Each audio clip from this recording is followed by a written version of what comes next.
আজ তোমায় একান্তে আমার মনের কথা বলবো অপর্ণা, এমনটাই বলছে আর্য। পুরোটা জানতে ভিডিওটি লাইক দিয়ে দেখতে থাকুন। অপর্ণা আগে থেকেই বুঝতে পেরে যায় যে আজকেই আর্য স্যার তাকে তার মনের কথা বলবে। আর সে মনে মনে একটা কথাই বলতে থাকে, তার মানে কি আজই সেই দিন, ভালোবাসার কথা শোনার দিন? তবে কি আজ থেকে আমাদের জীবনটা একদম বদলে যাবে? এর মধ্যেই আর্য এসে অপর্ণাকে বলে যে গাড়িতে ওঠো।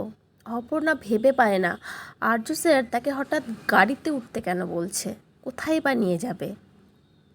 তারপর অপর্ণা গাড়িতে উঠে বসে। নিজের কৌতূহল ধরে রাখতে না পেরে আর্যকে জিজ্ঞেস করেই বসে, আমরা কোথায় যাচ্ছি স্যার?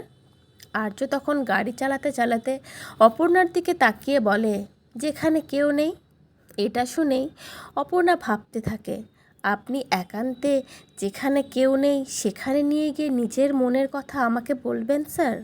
এই মনে করে অপর্ণা মুচকি মুচকি হাসতে থাকে। তবে কি এবার সত্যিই অপর্ণাকে প্রপোজ করবে আর্য? মানে আমরা যেটা এতদিন ধরে ভাবছি, এতদিন যেটার জন্য ওয়েট করছিলাম, সেটাই কি ঘটবে? তো বন্ধুরা, ভিডিওটি কেমন লাগলো কমেন্ট করে জানাবেন। আর পরবর্তী আপডেট পেতে ভিডিওটিতে লাইক করে চ্যানেলটা সাবস্ক্রাইব করে পাশেই থাকবেন।